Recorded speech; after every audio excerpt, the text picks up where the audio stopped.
দুর্নীতি আগেও ছিল, কিন্তু scaling up of corruption.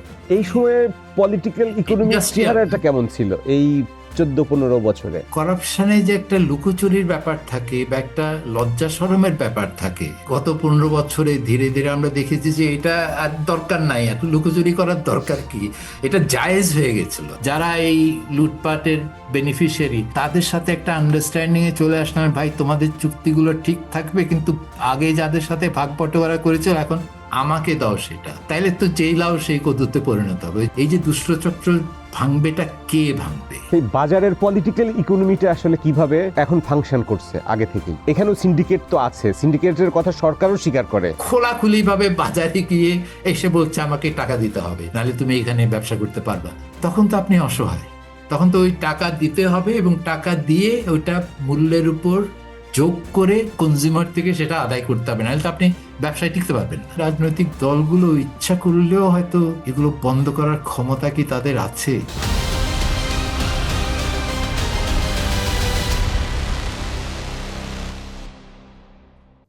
Hello everyone, welcome to TBS future.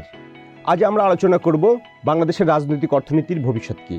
আমি আর কোনো ভনিতা না করে সরাসরি আমাদের আজকে যিনি আলোচক আছেন, অতিথি হিসেবে আছেন, তার কাছে ফিরে যাচ্ছি। আমাদের সাথে আজ আলোচনায় যোগ দিচ্ছেন সবার পরিচিত মুখ, আমি প্রথমেই কোনো বিশেষণ দিতে চাই না, উনি অর্থনীতিবিদ জাহিদ হোসেন। ডক্টর জাহিদ হোসেন, আপনাকে আমাদের আলোচনায় স্বাগতম। ধন্যবাদ। আপনি কেমন আছেন? এই তো আছি ভালো। আমাদের দেশের রাজনীতি কিভাবে বাজার সম্পদের বন্টন নিয়মকানুনকে প্রভাবিত করেছে এবং সেইটার প্রভাবের ফলে আমাদের দেশের যে রাজনৈতিক অর্থনীতি গড়ে উঠেছে সেটার চেহারা কেমন? এটা তো খুব বিরাট প্রশ্ন। মানে এটা আপনি যদি স্বাধীনতার পর থেকে এই পর্যন্ত বাংলাদেশে রাজনৈতিক উত্তরণের ইতিহাসটা দেখেন, তাহলে সেখান থেকে আপনার শিক্ষণীয় বার্তাগুলো কি? যে আমরা একটা ডেমোক্রেটিক প্রসেসে দেশ শাসন করব, এই প্রত্যাশা নিয়েই তো জাতির জন্ম হয়েছে। এবং আমরা স্বাধীনতার জন্য যে আন্দোলনটা করেছি, এটা কিন্তু ইকোনমিক ইস্যুস নিয়ে হয়েছে। যে এই যে টু নেশন থিওরি যেটা ছিল, যে একই সিস্টেমের অধীনে দুই ধরনের নেশন, এখানে একটা পশ্চিম পাকিস্তান একটা পূর্ব পাকিস্তান, সেখানে পূর্ব পাকিস্তানকে সম্পূর্ণভাবে তাদের যে ইকোনমিক প্রয়োজনগুলো অবহেলিত হয়েছে, এবং এর ফলে যে বৈষম্য তৈরি হয়েছিল সেইটা থেকে আমরা নিজেকে স্বায়ত্তশাসন করার জন্য পাকিস্তান থেকে আলাদা করেছি। তারপরে যেভাবে আমাদের রাজনৈতিক উত্তরণটা ঘটেছে, এটা তো অনেক চড়াই উতরাইয়ের মধ্যে দিয়ে আমরা গেছি। কিন্তু বটম লাইনটা যদি বলতে হয়, যে এখানে আলটিমেটলি আমাদের যে প্রত্যাশা ছিল যে অর্থনৈতিক উন্নয়ন আমরা নিজেরাই সিদ্ধান্তগুলো নেব, কোন দিকে যাবে, কিভাবে করব, এবং সেটার সাথে সবাইকে নিয়ে এগুনোর একটা ব্যবস্থা, সমাজ ব্যবস্থা আমরা গড়ে তুলব, সেটা আমরা এখনো করতে পারি নাই। এবং এটার ধরেন স্বাধীনতার পরে প্রথম 15 বছর অনেক, মানে আমরা শাসন ব্যবস্থাটা কি হবে এইটা নিয়েই অনেক ধরনের পরিবর্তনের মধ্যে দিয়ে গেছি। কিন্তু যেটা প্রথম 15 বছরে যেটা ছিল, যে ঠিক গণতান্ত্রিক ব্যবস্থা আমরা চালু করতে পারিনি, না, যেখানে দেশ কারা শাসন করবে এবং কিভাবে শাসন করবে, এই সিদ্ধান্তগুলোতে সাধারণ মানুষের যেই কণ্ঠ, যেই ভয়েস এবং তাদের যে অ্যাসপিরেশনস, সেগুলো ওই পর্যায়ে পৌঁছাতে পারেনি। যার ফলে আমরা মোটামুটি অগণতান্ত্রিক প্রক্রিয়ায়, সেটা বলবো আমি শুধু যে 75 পরে হয়েছে তা না, 73-এর নির্বাচনের পর থেকে, এটা কন্ট্রোভার্সিয়াল বিষয়ে আমরা চলে যাচ্ছি, কিন্তু ওভারঅল যদি আমি জেনারেলাইজ করতে চাই, যে তারপর থেকে কোনো না কোনো রকমের এটার বিভিন্ন ফর্মে এসছে, কিন্তু ওই যে voice, agency of common people, এইটা কিন্তু আমরা পাইনি। যেটা 90-এর পরে একটা দৃশ্যমান পরিবর্তন তখন ঘটেছিল, যেখানে আমরা অ্যাটলিস্ট একটা গ্রহণযোগ্য,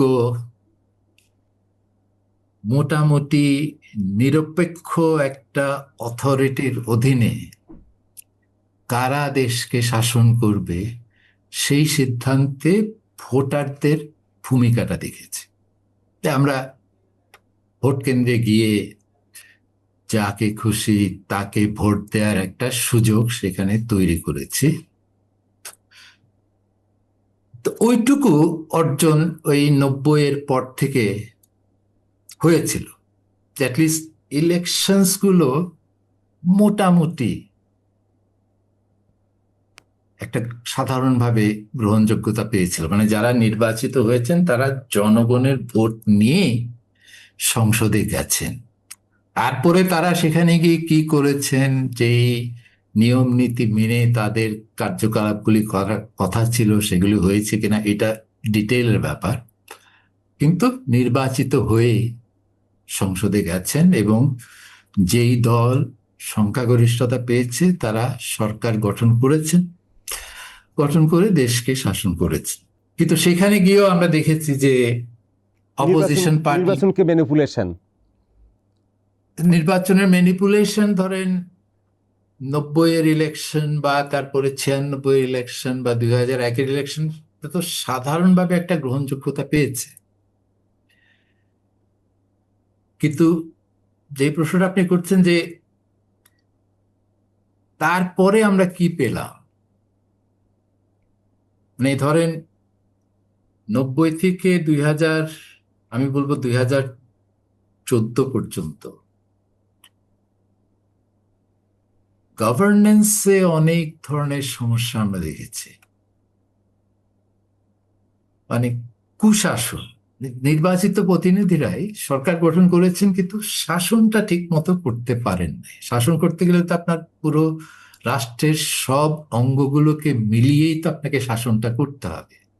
আপনার লেজিসলেচার আছে, প্রশাসন আছে, জুডিশিয়ারি আছে, মিডিয়া আছে, এই যে বিভিন্ন প্রতিষ্ঠানগুলোকে নিয়ে দেশকে গভর্ন করা এবং সেই গভর্নেন্স যাতে অর্থনৈতিক উন্নয়নের দিকে নিয়ে যেতে পারে, সেইটা ধরেন ওই আমরা একটা 90 থেকে 2014 পর্যন্ত ইকোনমিক ডেভেলপমেন্টের জন্য যেটা পূর্ব শর্ত, যে মোটামুটি একটা পলিটিক্যাল স্টেবিলিটি থাকতে হবে, নাহলে অর্থনৈতিক কর্মকাণ্ড চলতে পারে না, সেই ধরনের একটা একটা ইমপারফেক্ট হলেও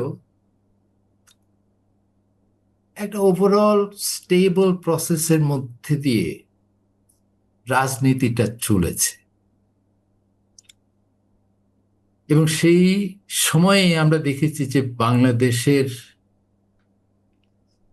বাস্কেট কেস ভাবমূর্তি থেকে বেরিয়ে আসা সম্ভব হয়েছে। এবং এই যে মিলেনিয়াম ডেভেলপমেন্ট গোলস, এটা 1990 থেকে 2015 ওই পিরিয়ডটাকে কভার করে কিছু লক্ষ্য নির্ধারণ করা হয়েছিল উন্নয়নের, সেই লক্ষ্যগুলো অর্জনের ক্ষেত্রে বাংলাদেশ একটা স্টার পারফর্মার হিসেবে আন্তর্জাতিক স্বীকৃতি পেয়েছে। যেখান থেকে সেই তথাকথিত বাংলাদেশ প্যারাডক্স বা বাংলাদেশ ডেভেলপমেন্ট সারপ্রাইজ কথাটা উঠে এসেছিল, যে এই যেই অবস্থায় যে ইনিশিয়াল কন্ডিশন বাংলাদেশে ছিল এবং যেই ধরনের রাজনৈতিক বিশৃঙ্খলা এবং অটোক্রেটিক রুল আমরা প্রথম ১.৫ দশকে দেখেছি, এই ধরনের অবস্থায় বাংলাদেশের মতো একটা দেশ যার কোনো প্রাকৃতিক সম্পদ নাই, শুধু আছে জনবল এবং জমি,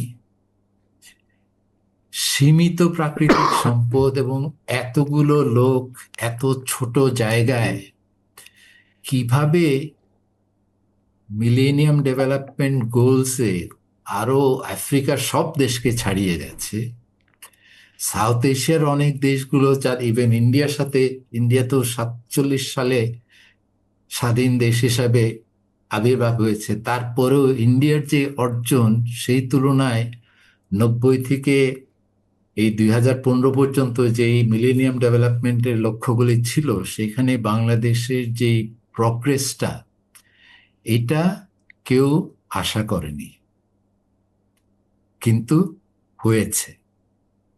এটা ছিল বাংলাদেশ সারপ্রাইজ। সেটা কিভাবে হলো এটা নিয়ে তো অনেক বিশ্লেষণ হয়েছে, সেই আলোচনা আমরা যাচ্ছি না, কিন্তু তারপরে আমরা আবার দেখছি, আমরা তো রাজনৈতিক আলোচনাটা করছি এখন, তারপরে এই 2014 ওয়াক ওভার ইলেকশনের পর থেকেই আমরা দেখেছি যে এই অর্জনগুলো ঝিমিয়ে পড়ছে এবং যে ধরনের একটা ডেমোক্রেটিক প্রসেস, পার্টিকুলারলি এই চয়েস অফ লেজিসলেচার্স, মানে এমপিদের সিলেকশনটা, নির্বাচনটা, এইটাতে আমরা ওই আগের 4টা ইলেকশনের মতো অংশগ্রহণ, পার্টিসিপেশন এবং এই আমার ভোট আমি দেব, এই অধিকারটা আমরা হারিয়েছি। এবং সেই সাথে সাথে অর্থনীতির গতিশীলতাও কমে গেছে, বৈষম্য বেড়েছে। বৈষম্য যে আগে ছিল না তা না, কিন্তু অ্যাটলিস্ট কমার একটা প্রবণতা তখন লক্ষ্য করা গিয়েছিল। কিন্তু তারপর থেকে আমরা আবার একটু, যেই বাংলাদেশ সারপ্রাইজটা 90 থেকে 2015 মধ্যে দেখেছি, তারপরে কিন্তু বাংলাদেশ ডেভেলপমেন্ট একটা নন স্টোরিতে পরিণত হয়েছে।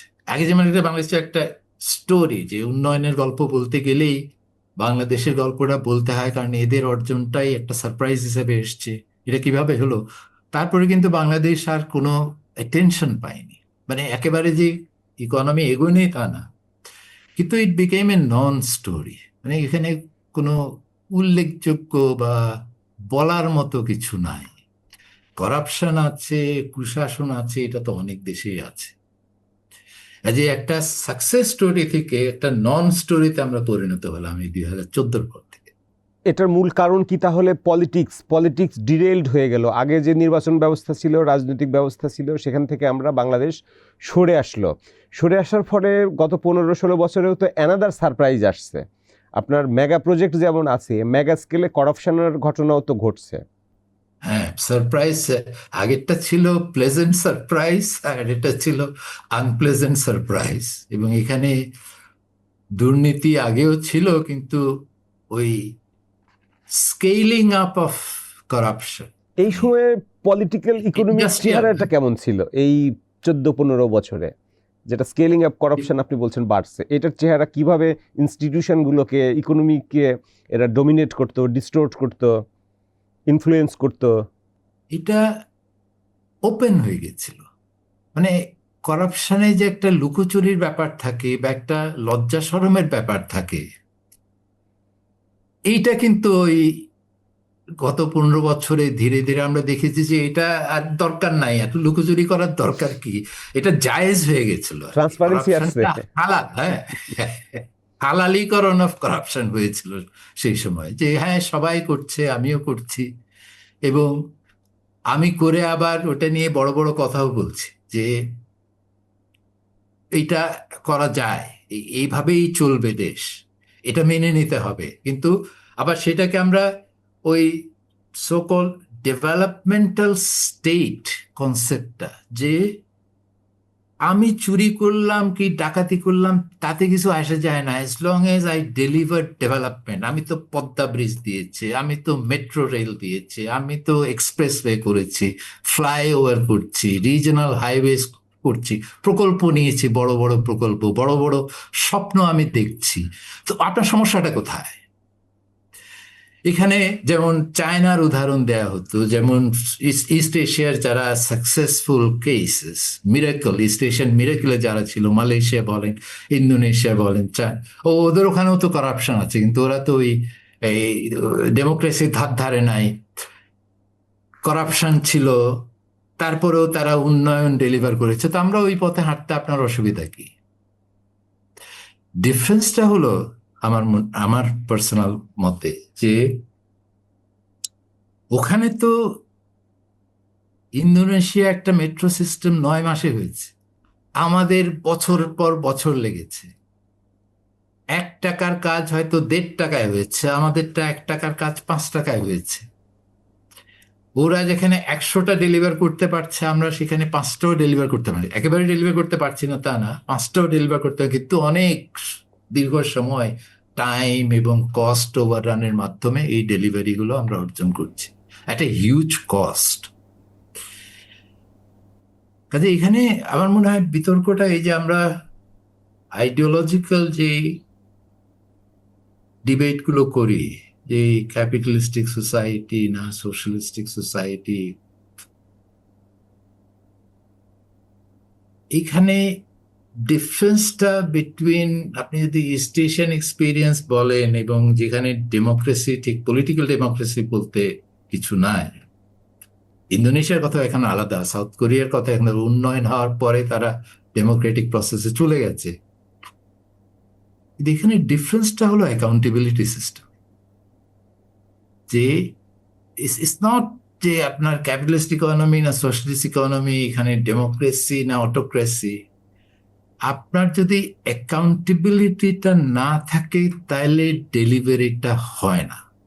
মানে ডেলিভারি যেই গুণগত মান এবং যেই এফিসিয়েন্সির সাথে ডেলিভারিটা হওয়া সম্ভব, সেই ডেলিভারিটা হয় না যদি ওই পলিটিক্যাল সিস্টেমে জবাবদিহির জায়গাগুলোর অভাব থাকে।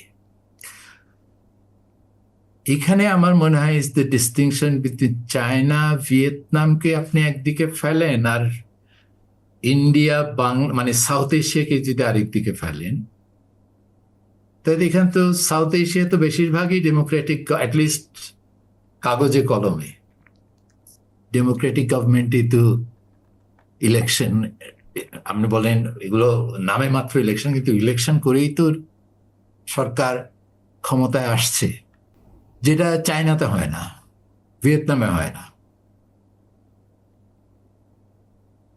তো আমরা উন্নয়নে এত পিছিয়ে আছি কেন? এটা কি ওদের অটোক্রেসির কারণে? তাহলে ওদের অটোক্রেট গুলো কেন এত, ওরা কি খুব বেনিভোলেন্ট? মানে এরা কি মানুষ হিসাবে তাদের হিউম্যান নেচারটা একেবারে ভিন্ন compare to south Asians or the Africans? এইটা তো কোনো সমাজবিজ্ঞানীর কাছ থেকে বা কোনো সাইকোলজিস্ট থেকে তো আমরা ওরকম কোনো বিশ্লেষণ এটা কি কখনো তাহলে দেখি। মূল ডিফারেন্স আপনি যেখানে যে যেটা বলছিলেন? আমাদের এখানে পলিটিক্যাল ইকোনমিটার জবাবদিহিতার ঊর্ধ্বে চলে গেছিল, এখানে বিয়ন্ড অ্যাকাউন্টেবিলিটি। আর Right, ওদের right. ভিতরে অ্যাটলিস্ট হচ্ছে অনেক ক্ষেত্রে অ্যাকাউন্টেবিলিটি জায়গাটা আছে। হ্যাঁ, মানে ওয়ান পার্টি সিস্টেম হলেও within that one party system আপনার যদি উঠতে হয়, উপরের দিকে যেতে হয়, তাহলে কিন্তু একটা অ্যাকাউন্টেবল প্রসেসের মধ্যে দিয়ে যেতে হবে, যেখানে শুধুমাত্র আপনার কানেকশনের ভিত্তিতে বা দেন দরবার করে লবিং করে আপনি উপরে উঠতে পারবেন না। এখানে মেরিটোক্রেসির একটা জায়গা রেখে দেওয়া হয়েছে, যে আপনি যোগ্য না হলে, ডেলিভার করতে না পারলে আপনি উচ্চ পর্যায়ের নেতৃত্ব পাবেন না। পাবেন না। আহ, ওই যে একটা competition based on merit within the political মানে সিঙ্গল পার্টি সিস্টেম, এইটা কিন্তু আমরা তো করতে পারিনি আমাদের এখানে। আমাদেরটা গড়ে উঠেছিল দল প্রীতি, স্বজন প্রীতি, আত্মীয় প্রীতি, আরো কত প্রীতি আছে সেগুলোর উপর ভিত্তি হ্যাঁ, করে, সব ধরনের প্রীতি, এখন প্রীতির উপর এটাকে ভিত্তি করে। ক্রোনিজম বলেন বা ডক্টর জাহিদ হোসেন, পেট্রোনিজম সামনে বলেন। নির্বাচন, আমরা একটু নির্বাচন নিয়ে কথা বলি। নির্বাচনী প্রচার প্রচারণা শুরু হয়েছে, প্রচুর প্রার্থী আছে। এই নির্বাচনী রাজনীতি আপনি যেটা দেখছেন, দলগুলোর কথাবার্তা, বিভিন্ন ধরনের প্রতিশ্রুতিও আসছে বিভিন্ন সেক্টর কেন্দ্রিক, আগামী দিনের রাজনৈতিক অর্থনীতির কি ইঙ্গিত দিচ্ছে? একটা প্রশ্ন সাথে আমি আরেকটা প্রশ্ন করে রাখি, যেটা হলো আমাদের দেশে নির্বাচনের সময়ে পলিটিক্যাল বিজনেস সাইকেল থিওরি যেটা অন্যান্য দেশে কাজ করে, আমাদের দেশে কাজ করে না কেন? আমাদের এখানে কাজ করে না কারণ আমরা তো এখন এটা গত 15 বছরের মধ্যে এত বড় একটা গ্যাপ পড়ে গেছে। এর আগে যে কাজ করতো না এটা বোধহয় বলাটা মানে ফ্যাকচুয়ালি কারেক্ট হবে না। মানে পলিটিক্যাল বিজনেস সাইকেল থিওরি বলতে কি বোঝায়, যে নির্বাচনের আগে যে সরকারটা আছে তারা পুনর্নির্বাচিত হওয়ার জন্য পপুলিস্ট পলিসিগুলো নির্বাচনের আগেই গ্রহণ করে। মানে ধরেন ফিসক্যাল স্টিমুলাস দিল, একটা এক্সপানশনারি মনিটারি পলিসি দিল, সুদের হার কমায় দিল, ট্যাক্স রেট কমায় দিল, গভর্নমেন্ট এক্সপেন্ডিচার বাড়ায় দিল। কারণ এই পপুলিস্ট পলিসিগুলো করলে তারা ভোটারের কাছে জনপ্রিয়তা পাবে এবং পুনর্বার নির্বাচিত হবে। কিন্তু এই ধরনের আমি ট্যাক্স কমালাম, মনিটারি এক্সপানশন করলাম, এইটা তো আমি বছরের পর বছর চালিয়ে যেতে পারবো না। কাজেই ইলেকশনের আগে হয় এক্সপ্যানশনারি পলিসি, ওটা হলো সাইকেলের আপওয়ার্ড মুভমেন্টটা। তারপর ইলেকশনের পরে তারা এখন ওই সাস্টেনেবিলিটি নিয়ে তখন তাদের মাথা ব্যথাটা বেড়ে যায়। যেহেতু ইলেকশন আরো 4-5 বছর পরে আসবে, ইমিডিয়েট পরে তারা টাইটেনিং এর দিকে চলে যায় টু রেস্টোর সাস্টেনেবিলিটি। কারণ ম্যাক্রো স্টেবিলিটি না থাকলে তো আপনি ক্ষমতায় টিকে থাকতে পারবেন না। ওই জন্য তখন আবার একটা ডাউন টার্ন আসে। এটাই হলো সাইকেলটা। নির্বাচনের আগে দে উইল বি বুম, নির্বাচনের পরে they will be a contraction, কারণ তখন রেসপন্সিবল পলিসিস এখন তো গুলো আমরা নির্বাচনের থেকে। এখন তো আমরা নির্বাচনের আগে আছি, তাহলে আমাদের ইকোনমি বুম না হয়ে স্লো না, কিন্তু লেনে চলে গেল কেন? আমাদের তো যে সরকার এখন নির্বাচনের করতে যাচ্ছেন, ওই সরকার তার পুনর্নির্বাচনের আকাঙ্ক্ষা করছেন না। কাজে এখানে তো আর কোনো রাজনৈতিক সরকার নাই, কাজে তাদের তো আর ওই ধরনের এক্সপ্যানশনারি পলিসি নেয়ার কোনো পলিটিক্যাল ইনসেন্টিভস তো তাদের নাই। কিন্তু বলা হচ্ছে যে রাজনৈতিক অনিশ্চয়তার কারণে ইকোনমি স্লো যাচ্ছে, ইনভেস্টমেন্ট আসছে না, নির্বাচন হওয়ার পরে সবকিছু স্ট্যাগনেন্সি কেটে যাবে। তো এটার সাথে আপনাকে আমি প্রথমে আরেকটা যে প্রশ্ন করেছিলাম, যে বর্তমান যে নির্বাচনী রাজনীতি আপনি দেখছেন, আগামী দিনের রাজনৈতিক অর্থনীতি কেমন হতে পারে? কি ইঙ্গিত দিচ্ছে? কোনো ইঙ্গিত আছে কিনা? কোনো সাইন পাওয়া যাচ্ছে কিনা? আমি এখানে 1990-র প্রতিধ্বনি শুনতে পাচ্ছি বা দেখতে পাচ্ছি। মানে আপনি যে বলছেন কোনো সাইন আছে কিনা, সাইনটা হলো যে একটা অটোক্রেসির পতনের পর একটা অন্তর্বর্তীকালীন সরকারের অধীনে নির্বাচন, এটা তো আমরা 1990-তে দেখেছিলাম, তাই না? তো সেই ধরনের অবস্থা তো এখনো বিরাজ করছে। আরেকটা সিমিলারিটি দেখেন, যদিও খেলোয়াড় বদলে গেছে, যে দুটো বড় দল নির্বাচনী প্রতিযোগিতায় এগিয়ে আছে এবং একটা কম্পিটিটিভ ইলেকশন এই দুই দলের মধ্যে হতে যাচ্ছে। যদিও তখন যেই দুই দল ছিল তার মধ্যে একটা দল এখন আছে, তখন যেই দল একটা মার্জিনাল অবস্থায় ছিল এখন সেই দল বড় অবস্থানে চলে এসছে। আর তখন যেটা একটা বড় দল ছিল সেটা এখন আর মাঠে নাই, কারণ তারাই তো গত দশকের কুশাসনের জন্য রেসপন্সিবল ছিল। অভ্যুত্থানের মাধ্যমে দিয়ে তাদের পতন হয়েছে। কিন্তু স্ট্রাকচারালি এই সিমিলারিটিস গুলো লক্ষণীয়। কাজে এখন নির্বাচন হবে, নির্বাচন হয়ে জেনারেলি প্রেডিকশনটা কি, যে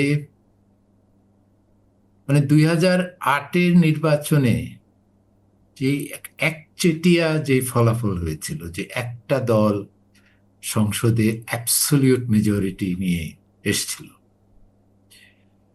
সেটা বোধহয় এইবারের নির্বাচনে হওয়ার সম্ভাবনা খুব ক্ষীণ, মানে সেটা একটা সেটা দলই ইকোনমির 20টা জন্য পেয়ে গেল। ইকোনমির জন্য ভালো না খারাপ?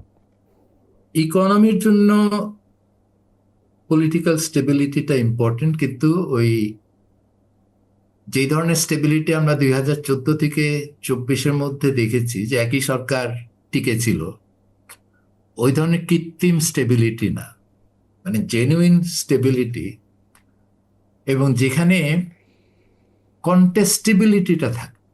মানে আপনি আর আমরা দুইজন যদি এই মাঠে থাকি, আমাদের দুজনের যে ক্ষমতা তার মধ্যে একটা ভারসাম্য থাকবে। আপনি ডেভিড আর আমি গোলায়েত, ওই ধরনের সম্পর্ক থাকবে না।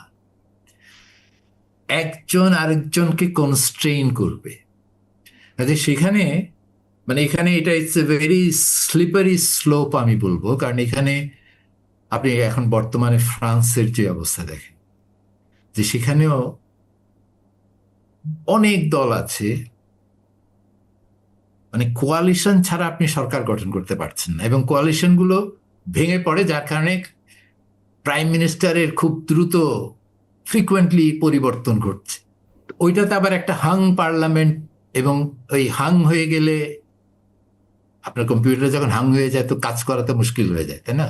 একই সিস্টেম, আমার পলিটিক্স যদি হাং হয়ে যায়, পার্লামেন্ট যদি হাং হয়ে যায়, তাহলে তো দেশ চলবে কিভাবে? তো ওই ধরনের সিচুয়েশন অর্থনীতির জন্য ইতিবাচক হবে না। কিন্তু এমন যদি হয় যে ধরেন একটা দল পেল 160টা সিট, আর একটা দল পেল, মানে জোট হিসাবে বা দল হিসাবে 120টা 130টা পেল, মানে পার্লামেন্টে একটা ভারসাম্য আছে, ক্ষমতার ভারসাম্য আছে, যে সরকারও গঠিত হচ্ছে, একটা স্টেবল গভর্নমেন্ট হচ্ছে, at the same time there is a strong opposition, যেটা কন্টেস্টেবিলিটিটা এনশিওর করবে, যে যারা সরকারে আছেন তারা যা খুশি তাই পার্লামেন্টে হাঁ জয়যুক্ত হয়েছে, হাঁ জয়যুক্ত হইতে এসে এটা শুনতে শুনতে তো আমাদের কান ভোতা হয়ে গেছিল গত 15 বছরে। যাই দেন পার্লামেন্টে হাঁ জয়যুক্ত হয়ে যায়, কিন্তু ওই ধরনের একটা প্রসেস থেকে যদি আমরা বেরিয়ে আসতে পারি, যেখানে পার্লামেন্টের ভিতরেই যারা মেজরিটি, তাদের একটা অ্যাকাউন্টেবিলিটি থাকবে ওই পার্লামেন্টের ভিতরে, অন্যান্য যারা অপোজিশনে আছেন, এবং সেই অপোজিশনের সংখ্যা এতটা বেশি যে তাদের কথা সম্পূর্ণভাবে ইগনোর করে আপনি যে কোনো আইন পার্লামেন্টে পাশ করতে পারবেন না, এবং পার্লামেন্টারি কমিটিস গুলোতে তাদের রিপ্রেজেন্টেশন রাখতে হবে। এইভাবে একটা চেক অ্যান্ড ব্যালেন্সের সিস্টেম যদি তৈরি হয় ইলেকশনের মাধ্যমে, তাহলে এটা আমার মনে হয় ইকোনমির জন্য, ইকোনমি বিনিয়োগকারীদের আস্থার জন্য সেটা একটা বড় ধরনের ইতিবাচক পরিবর্তন হবে। এই মুহূর্তে আমাদের, যদি আমরা আপনাকে একটু প্রেডিক্ট করতে বলি, আপনি একটা ব্যাখ্যা দিয়েছেন যে এখানে সংসদের বড় একটা ভূমিকা পালন করতে হবে যদি এরকম ব্যালেন্স একটা পার্লামেন্ট হয়। তাহলে এখন আর কি কি বিষয়ের উপরে আমাদের রাজনৈতিক অর্থনীতির ভবিষ্যৎ নির্ভর করছে? আরও তো অনেক কিছু বিষয় আছে, যেমন গুড গভর্নেন্স প্রসঙ্গ আছে, কাঠামোগত সংস্কার আছে। এই মেজর এরিয়াগুলোই আমাদের করণীয় কি হবে? মেজর এরিয়ার মধ্যে প্রথম হলো যে অ্যাকাউন্টেবিলিটিতে যেই ভাঙনগুলো আমরা দেখেছি, এই যে ধরেন জুডিশিয়ারিকে সম্পূর্ণভাবে এক্সিকিউটিভ ব্রাঞ্চের অধীনস্থ করা, ওখান থেকেই ডিকটেট আসে যে কোর্ট কি রায় দেবে। তো একটা যদি ইন্ডিপেন্ডেন্ট, মোটামুটি ইন্ডিপেন্ডেন্ট একটা জুডিশিয়ারি আমরা স্ট্যাবলিশ করতে পারি, পুলিশ, আইন শৃঙ্খলা, যাদের দায়িত্ব হচ্ছে দেশে ল অ্যান্ড অর্ডার এনশিওর করা ইন্টারনালি, তাদেরকে যদি আমি আইন ভাঙার কাজে ব্যবহার করি, এটা তো একটা চর্চা হয়ে গেছে, এবং এটা এখন মানে একদম টপ থেকে বটম পর্যন্ত এই মানসিকতাটা ঢুকে গেছে যে হ্যাঁ, যারা সরকারে আছে তাদের স্বার্থ রক্ষার জন্যই আমাকে কাজ করতে হবে, এই ধরনের একটা প্রশাসনিক মনস্তত্ত্ব তো তৈরি হয়েছে। আজ এখন প্রশাসনকে তার প্রফেশনাল দায়িত্বগুলো পালন করতে দেয়া, এবং সেটার জন্য এক্সিকিউটিভ ব্রাঞ্চের কাছে অ্যাকাউন্টেবল করা, এই যে একটা independent judiciary, meritocratic administration, neutral law enforcement agency, যারা আইন ভঙ্গকারীকে ধরবে, সে তার চেহারা কি, তার পারিবারিক পরিচয় কি, এটা এটা বিচার না করে, আমি আইডিয়ালের কথা বলছি, এগুলো তো খুব আইডিয়ালিস্টিক কথা হয়ে যাচ্ছে, কিন্তু আমার আলটিমেট ইয়েটা কি, মানে গোলটা কোথায়, অ্যাসপিরেশনটা কি, সেটা আমি বলতে চাচ্ছি যে একটা নিউট্রাল ল এনফোর্সমেন্ট এজেন্সি যারা লকে এনফোর্স করবে ব্লাইন্ডলি, জুডিশিয়ারি ইন্ডিপেন্ডেন্টলি কাজ করবে, একটা দুর্নীতি দমন কমিশন প্রশাসনের উপরে নজর রাখবে যে কারা এই চুরি ডাকাতি করছে, তাদেরকে তাদের নামগুলো প্রকাশ করা এবং তাদের বিরুদ্ধে ব্যবস্থা নেওয়া। যে কালচার অফ ইম্পিউনিটির মধ্যে দিয়ে আমরা গেছি, যা খুশি তাই করে পার পেয়ে যাওয়া যায়, ব্যাংক থেকে লক্ষ কোটি টাকা লুট করে নিয়ে গেলাম, কোনো সেটা প্রকাশও হয়ে যাচ্ছে, নামও আপনি জানছেন, কারা করছে, কিভাবে করছে, সবই জানতে পারছেন, কিন্তু যারা করেছে তাদের কোনো আইনি প্রক্রিয়ার মধ্যে দিয়ে জবাবদিহির বা শাস্তির সম্মুখীন হতে হচ্ছে না। এই ধরনের অবস্থান থেকে যদি আমরা প্রতিষ্ঠানগুলোকে একটা চেক অ্যান্ড ব্যালেন্স গড়ে তুলতে পারি, তারপরে আসে আমার ইকোনমিক রিফর্মসের বিষয়গুলো। সেই রিফর্মসগুলো হলে সেগুলো কার্যকর হবে কিনা সেটা নির্ভর করছে আমার প্রাতিষ্ঠানিক কাঠামোগুলো রিফর্ম প্রক্রিয়ার সাথে সহযোগিতা করতে পারছে কি না। তো ওই জন্যে আগে ইনস্টিটিউশনসগুলোকে ঠিক করতে হবে। সব পারফেক্ট হয়ে যাবে সেটা আমি বলছি না, কিন্তু অ্যাটলিস্ট ওই দিকে যাওয়ার, ওই পথে হাঁটা তো আমাকে শুরু করতে হবে।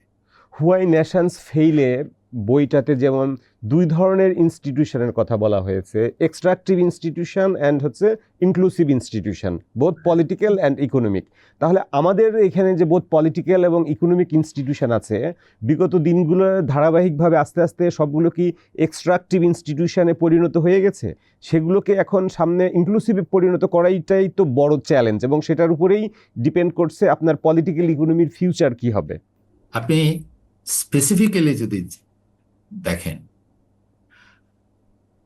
আমরা 1990-র পরে যেই মোটা দাগের সংস্কারগুলো করেছিলাম, সেখানে একটা বড় সংস্কার ছিল ব্যাংকিং খাতে।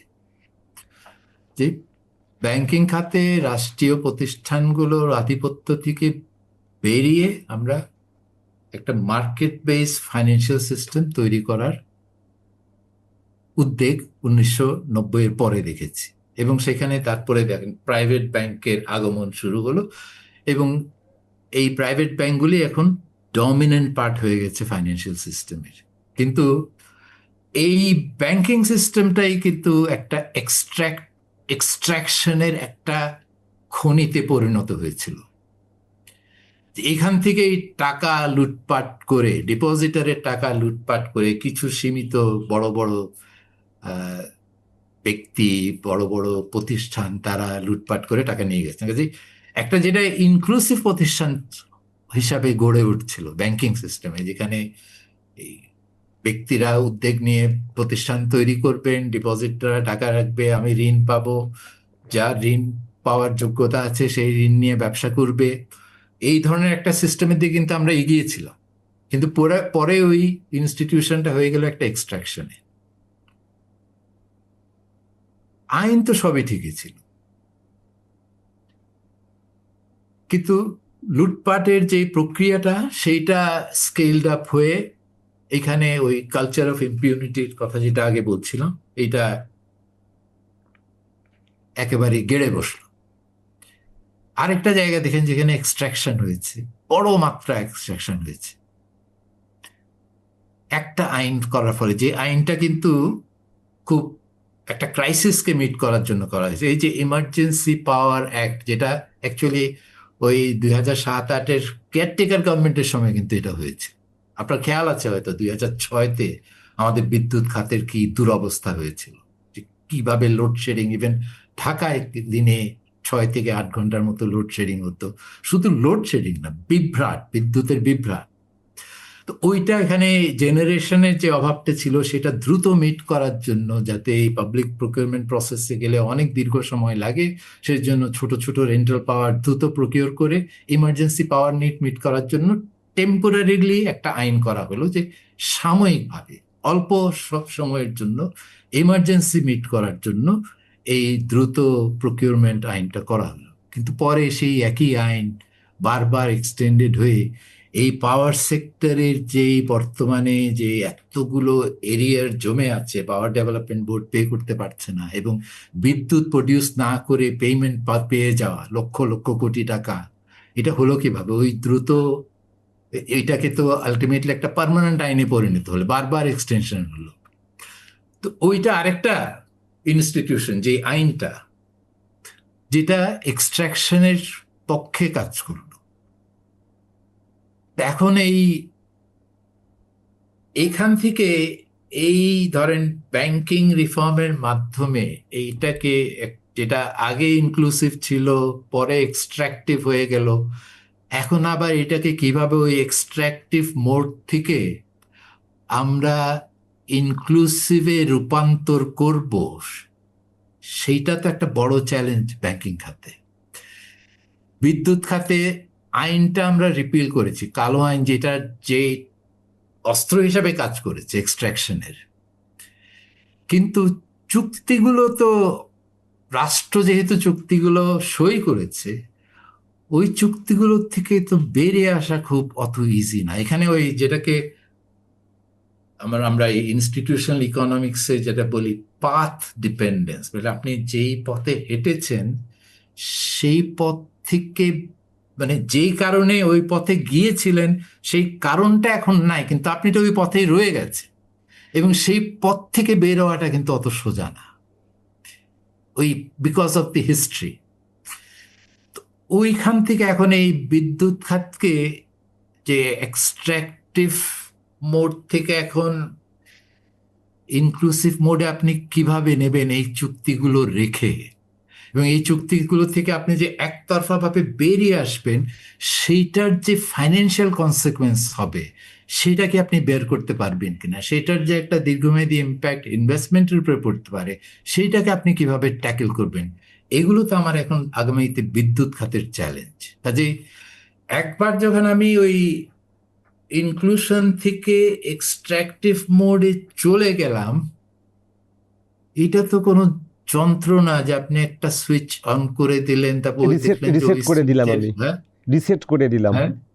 হ্যাঁ, রিসেট করে দিলাম, বা কম্পিউটার আপনার কাজ করছে না, রিবুট করলেন, আবার ঠিক হয়ে গেল।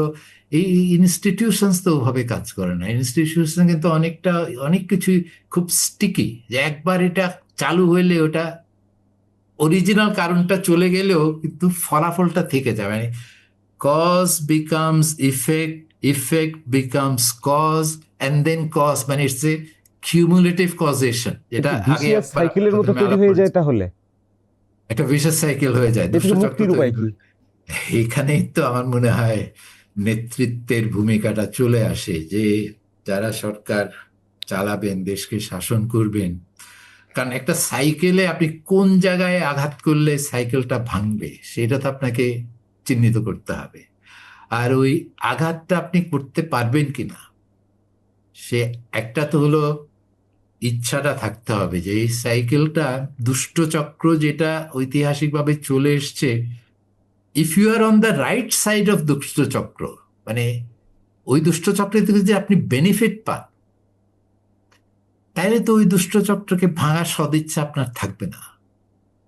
আমি এখন দেখি যে না, বিদ্যুৎ খাতে এরকম লুটপাট হয়েছে, এখন তো আমি সরকারে আছি, আমিও যদি ওই ধরনের চুক্তির, যারা এই লুটপাটের বেনিফিশিয়ারি, তাদের সাথে একটা আন্ডারস্ট্যান্ডিং এ চলে আসলাম, ভাই তোমাদের চুক্তিগুলো ঠিক থাকবে, কিন্তু আগে যাদের সাথে ভাগ বটোয়ারা করেছো এখন আমাকে দাও সেটা, তাইলে তো যেই লাও সেই কদুতে পরিণত হবে। ওই চুক্তিগুলো তো আর ওখান থেকে তো বেরিয়ে আসার কোনো চেষ্টা করার কোনো ইনসেন্টিভই তো তখন আপনার থাকছে না। কাজে এখানে দুটো বিষয় গুরুত্বপূর্ণ হয়ে যায়। একটা হলো এই যে দুষ্টচক্র ভাঙবেটা কে ভাঙবে, তার সেই সদিচ্ছাটা আছে কিনা, বা সেই ইনসেন্টিভটা আছে কিনা। আর দ্বিতীয় হলো সদিচ্ছা থাকলেও সেই ভাঙার সক্ষমতাটা আছে কিনা, মানে can he or she deliver what she wants to deliver. সেখানে ধরেন আমি এই ব্যাংকিং খাতের লুটপাট বন্ধ করতে চাই, যারা ইচ্ছাকৃতভাবে এই লুটপাট করার উদ্দেশ্যে ঋণ নিয়েছিলেন তাদেরকে একটা জবাবদিহির মধ্যে নিয়ে আসতে চাই, এবং আগামীতে যাতে এই ধরনের লুটপাটের যে সুযোগগুলি আছে সেগুলো বন্ধ করতে চায়। সেখানে তো আমি যদি করতে চাই তাহলে আমার পথটাও বন্ধ হয়ে যাচ্ছে। সেখানে সদিচ্ছার ব্যাপারটা আছে যে আমি সেই ইচ্ছাটা পোষণ করছি কিনা যে জাতীয় স্বার্থে আমি কাজটা করব। আর দ্বিতীয় হচ্ছে যাদেরকে দিয়ে আমি কাজটা করাবো, এখানে ব্যাংকিং খাতে সংস্কার করতে হলে তো আপনার বাংলাদেশ ব্যাংক লাগবে, ফাইন্যান্সিয়াল ইনস্টিটিউশন ডিভিশনের সহযোগিতা লাগবে, প্রশাসনের সহযোগিতা লাগবে, ব্যবসায়ীদের সহযোগিতা লাগবে, নাগরিক সমাজের সহযোগিতা লাগবে। সেইগুলোকে আপনি মোবিলাইজ করতে পারছেন কিনা টুয়ার্ডস দ্যাট রিফর্ম এজেন্ডা, যেখানে সবাই এখন না এই জিনিসটা আমার ঠিক করতে হবে, আমরা এই ব্যাপারে সবাই একমত। ওই মোবিলাইজেশনটা করতে পারবেন কিনা বিভিন্ন খাতে। আমি ব্যাংকিং এর উদাহরণটা দিলাম, সেটার জন্য মোবিলাইজেশন আপনার বিদ্যুৎ খাতেও প্রয়োজন হবে, অন্যান্য ক্ষেত্রেও প্রয়োজন হবে। এইটার জন্য আপনি যেটা হিট করার কথা বলছিলেন, আমরা বোধহয় এটা আলোচনা না করলে সাধারণ জনগণের সাথে এক ধরনের ইয়ে করা হবে, মূল্যস্ফীতি, জিনিসপত্রের চড়া দাম, মার্কেট সিন্ডিকেট, তাই বাজারের পলিটিক্যাল ইকোনমিটা আসলে কিভাবে এখন ফাংশন করছে আগে থেকেই। এখানেও সিন্ডিকেট তো আছে, সিন্ডিকেটের কথা সরকারও স্বীকার করে, সবাই স্বীকার করে, কিন্তু সিন্ডিকেট এক্সিস্ট করে যাচ্ছে। মূল্যস্ফীতির ডেটার যে বিশ্লেষণ, এখান থেকে আমরা বাংলাদেশ ব্যাংক যেই অবস্থান নিয়েছে যে পলিসি রেটটা 10% রাখবে, এক্সচেঞ্জ রেটকে স্টেবল, এই অবস্থানটা কোনো ত্রুটি আমি দেখছি না। কিন্তু এই অবস্থানে থেকে মূল্যস্ফীতি কমানোর যে ফলাফলটা আমরা পাইনি, এবং সেটার প্রধান কারণ হচ্ছে বাজার, আপনি যেটা বলছেন যে বাজারে প্রতিযোগিতার অভাব। এই সিন্ডিকেট মানে কি, তো প্রতিযোগিতা করতে পারছেন না। খাদ্য মূল্যস্ফীতির ক্ষেত্রে আমি বিশেষ করে বলবো যে খাদ্য মূল্যস্ফীতির সাথে ক্রেডিট গ্রোথ বা মনিটারি গ্রোথ বা এক্সচেঞ্জ রেট, এটার ডেটা অ্যানালিসিস করলে আপনি দেখবেন যে খাদ্য মূল্যের সাথে এটার কোনো রকম সম্পর্ক খুঁজে পাওয়া যায় না। খাদ্য মূল্যস্ফীতির কোয়ান্টিটেটিভ বিশ্লেষণে যেটা দেখা যায় যে খাদ্য মূল্যস্ফীতি তার নিজের অতীতের উপরেই বেশি নির্ভর করে। মানে আজকে খাদ্য মূল্যস্ফীতি কত হবে সেটা নির্ভর করছে গতকালকে খাদ্য মূল্যস্ফীতি কত ছিল। এর মানে কি? এর মানে হচ্ছে এই খাদ্য বাজারের ইনিশিয়াল কন্ডিশনের উপরে খাদ্য মূল্যস্ফীতি নির্ভর করছে। ওই ইনিশিয়াল কন্ডিশনস গুলো কি?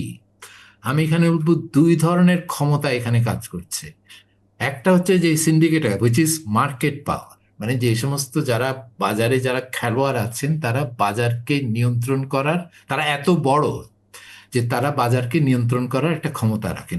তারা যদি মালকে গুদামজাত করে রাখেন সবাই বড় বড় কয়েকজন খেলোয়াড় মিলে, তাহলে মূল্যটা আর্টিফিশিয়ালি উঠিয়ে দেওয়া যায়। ওই মার্কেট পাওয়ারের ক্ষেত্রে ওই মার্কেট পাওয়ারকে ভাঙার জন্য আমরা যে ধরনের পলিসি নেওয়া দরকার সেই পলিসি আমরা এখন পর্যন্ত নিতে পারি নাই, এবং এখানে আমরা মার্কেট পুলিশিং এর উপরে বেশি জোর দিয়েছি। কিন্তু ওই মার্কেট পুলিশিং এর করতে গিয়েও দ্বিতীয় যে শক্তি মার্কেটে, সেটা হচ্ছে মাসল পাওয়ার, পেশি শক্তি। কাজে এই দুই ধরনের শক্তি কিন্তু এই খাদ্য বাজারের উপরে ইনফ্লুয়েন্স করে, খাদ্য মূল্যকে নির্ধারিত করে। একটা হলো চাঁদাবাজি, যেটা পেশি শক্তির কারণে, আর একটা হচ্ছে মার্কেট পাওয়ার, যেটা হচ্ছে বড় বড় খেলোয়াড়দের কারসাজির কারণে। ওইখানে যদি আপনি পেশি শক্তিকে নিয়ন্ত্রণ, তো is a law and order problem. আচ্ছা, এখন যারা চাঁদাবাজি করছে তাদের সাথে যদি যাদের চাঁদাবাজিকে রোধ করার দায়িত্ব করা, মানে law and order in market establish করা, এটা তো কারা করে? এটা তো আইন শৃঙ্খলা বাহিনীর করার কথা, তাই না? পুলিশের করার কথা। এখন যদি সেই তার সাথে যুক্ত হয়ে চাঁদাবাজি করে, রক্ষকই যখন ভক্ষক হয়ে যায়, এখানেও কি এক্সট্রাকটিভ ইনস্টিটিউশনের প্রেজেন্স পাচ্ছি আমরা? অ্যাবসলিউটলি। এটা তো এক্সট্রাকশনের একেবারে মানে ব্লেটেন্ট এক্সাম্পল, যে খোলাখুলি ভাবে বাজারে গিয়ে এসে বলছে আমাকে টাকা দিতে হবে, নাহলে তুমি এখানে ব্যবসা করতে পারবে না। এবং আপনি যখন যাচ্ছেন যে ঠিক আছে অমুকে তো অমুক গুন্ডা এসে আমার থেকে টাকা চাচ্ছে, আপনি যাচ্ছেন আইন শৃঙ্খলা বাহিনীর কাছে যে এটার থেকে আমাকে রক্ষা করেন, তখন সে দেখছেন যে না, ওখানে তো তারও একটা সম্পৃক্ততা আছে। তখন তো আপনি অসহায়, তখন তো ওই টাকা দিতে হবে এবং টাকা দিয়ে ওইটা মূল্যের উপর যোগ করে কনজিউমার থেকে সেটা আদায় করতে হবে, নাহলে তো আপনি ব্যবসায় টিকতে পারবেন না। মুক্তির উপায় কি? মুক্তির উপায় একটা তো হলো যে এই চাঁদাবাজিটা বন্ধ করার উপায়টা খুঁজে বের করা, এবং চাঁদাবাজি করছে কারা, এবং চাঁদাবাজদের সাথে আইন শৃঙ্খলা বাহিনীর সহযোগিতা করতে হচ্ছে কেন, এবং সেটা করে তারা পার পেয়ে যাচ্ছে কিভাবে। এইখানে তো আমার মনে হয় রাজনৈতিক দলগুলোর একটা বড় ভূমিকা আছে। তারা যদি এ ব্যাপারে একটা সিদ্ধান্তে না আসেন যে না, এই ধরনের কাজ করে আমরা দেশ শাসন করব না, এবং আমাদের যারা মাঠ পর্যায়ে কর্মীরা আছেন, এগুলো তো ওই লেভেলে হয়, লোকাল লেভেলে তো হয় বেশি, স্থানীয় পর্যায়ের কর্মীরাই তো এগুলি করেন, তাদেরকে যদি আপনি প্রশ্রয় দেওয়া বন্ধ না করেন, তাহলে তো এইটা কিভাবে বন্ধ হবে? মানে এখানে পলিটিক্যাল উইল, এবং শুধু উইল তো না, আমি তো ইদানিংকালে যেটা লক্ষ্য করছি যে ইভেন রাজনৈতিক দলগুলো ইচ্ছা করলেও হয়তো এগুলো বন্ধ করার ক্ষমতা কি তাদের আছে? মানে তারা কি পারছেন? মানে ওই ইনস্টিটিউশনগুলো, নমিনেশন, এক্সট্রাকটিভ ইনস্টিটিউশনগুলো এতই স্ট্রং হয়ে গেছে। হ্যাঁ, এত স্ট্রং হয়ে গেছে যে ওদের কাছে আপনি জিম্মি হয়ে পড়েছেন। আপনি বলছেন যে দল হিসাবে যদি আমার টিকে থাকতে হয়, আমি যদি ইলেক্টিবিলিটির কথা বলেন না, আপনি যে নমিনেশন দিচ্ছেন, যে কাকে নমিনেশন দিব, যে ইলেকশন জিততে পারে, তো কে ইলেকশন জিততে পারে, এটা কি শুধুমাত্র ওই একটা সৎ, যোগ্য, দক্ষ ব্যক্তি হলেই আপনি কি ইলেকশন জিততে পারবেন? বাংলাদেশে বর্তমানে যে সামাজিক পরিস্থিতি বিরাজ করছে, এখানে তো স্থানীয়ভাবে যদি আপনার পেশি শক্তি না থাকে, ইলেক্টিবিলিটি বলতে তো ওই পেশি শক্তি এখানে অন্তর্ভুক্ত হয়ে যায়, যে না, ওকে ছাড়া তো ওখানে নির্বাচনে জেতা খুব কঠিন, এবং সেই গুন্ডা হইলেও অ্যাটলিস্ট আমাকে তো পার্লামেন্টে সিটটা এনে দেবে। পার্লামেন্টে সিট এনে দেবে আমাদের। আমরা এক্সট্রাকটিভ ইনস্টিটিউশন নিয়ে কথা বলছিলাম, গত 14-15 বছরে পার্লামেন্ট নিজেও তো কি একটা এক্সট্রাকটিভ ইনস্টিটিউশনে পরিণত হয়ে গেছিল কিনা? এই আইনগুলো যেগুলো পাশ হয়েছে এবং বারবার করে, এবং যেই যার আশীর্বাদে আপনি এক্সট্রাকশনটা করতে পেরেছেন, এগুলো কোথায় পাশ হয়েছে? পার্লামেন্টে তো পাশ হয়েছে। এই নিয়ে কি পার্লামেন্টে প্রশ্ন উঠে নাই? পার্লামেন্টে কিন্তু প্রশ্ন উঠেছে, অনেকে প্রশ্ন তুলেছে। আমি ইভেন ইয়েতে দেখেছি, আপনার এই যে বিদ্যুতের যে চুক্তিগুলি আমরা করছি, যেগুলো একতরফা চুক্তি, মানে ঝুঁকি সব পাওয়ার ডেভেলপমেন্ট বোর্ডের উপরে, বেনিফিট হলো এই উদ্যোক্তাদের, মানে ক্রোনি ক্যাপিটালিজমের আপনি যদি একটা ক্লাসিক উদাহরণ খুঁজে বেড়ান, এটা পাবেন বাংলাদেশের বিদ্যুৎ এবং ব্যাংকিং খাতে।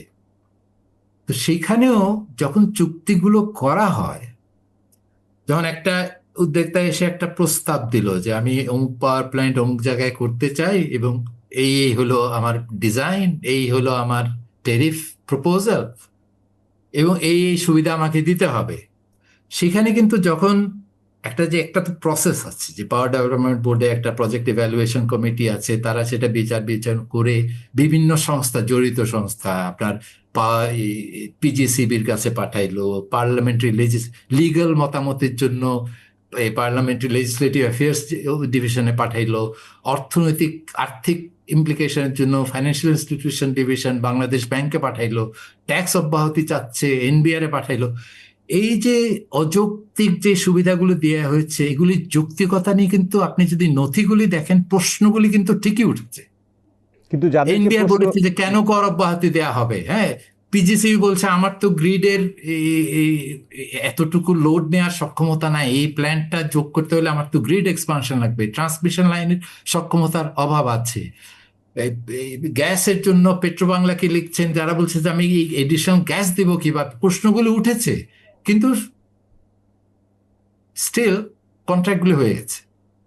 ওই জন্য আমি বলছি যে আমাদের সিস্টেমে প্রশ্নগুলি যে উঠে নাই তা কিন্তু না, পার্লামেন্টে উঠেছে, আভ্যন্তরীণ ইন্টারনাল প্রসেসে যখন মূল্যায়ন করা হচ্ছে তখনও প্রশ্নগুলি তোলা হয়েছে, কিন্তু আমি যা সিদ্ধান্ত যা করার তা করে ফেলেছি, একতরফাভাবে করে ফেলেছি। এবং ওই খালি এইগুলো মতামত চাওয়ার জন্য পাঠিয়েছি, ওই বক্সগুলো টিক করার জন্য, কারণ আমার প্রসিজারে বলা আছে।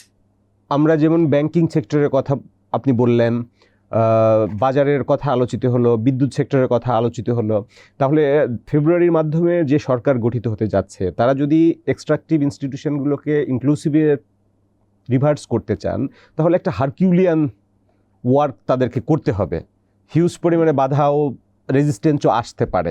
তো এখন আমাদের কোনো ইতিবাচক দিক আছে কিনা, যেটা যে ইতিবাচক পজিটিভ সাইনগুলো, পজিটিভ দিকগুলো নতুন সরকারকে বেনিফিট দিবে, এবং একই সাথে আমাদের ভবিষ্যতের পথগুলো আসলে কি হবে, কি হওয়া উচিত? ইতিবাচক দিক সবচেয়ে বড় হলো যে অ্যাটলিস্ট এই যে জুলাই অভ্যুত্থানের থেকে বার্তাটা কি, যে আপনি এই ধরনের কুশাসন করে দীর্ঘমেয়াদে টিকতে পারবেন না। আজ আপনি যে রাতারাতি ফেরেশতা হয়ে যাবেন সেইটা আশা করা মোটেও বাস্তবসম্মত হবে না, কিন্তু যাই করেন নিয়ম কানুন মেনে অর্থনীতির অগ্রগতিকে সামনে রেখে, যে আমি যেই কাজগুলো, ধরেন একটা রাস্তা বানানোর কন্ট্রাক্ট একটা ঠিকাদারকে দিচ্ছি, সেখানে আগে আমরা যেটা দেখেছি যে রাস্তা না বানিয়েই আপনি বিলটা পেয়ে যেতে পারেন। এখন আমরা ওখান থেকে, এটা তো হলো মানে একেবারে পুরোপুরি 100% এক্সট্রাকটিভ সিস্টেম, যেখানে আপনি delivery is 0 but payment is 100%। তো সেইখান থেকে মানে রিয়ালিটিকে মাথায় রেখে আমরা যদি বলি ঠিক আছে এখানে একেবারে যে সব দুর্নীতিমুক্ত হয়ে যাবে তা না, কিন্তু অন্তত রাস্তাটা বানান, যেই সময়ের মধ্যে বানানোর কথা সেই সময়ের মধ্যে এটাকে ডেলিভার করেন। তার মধ্যে কিছু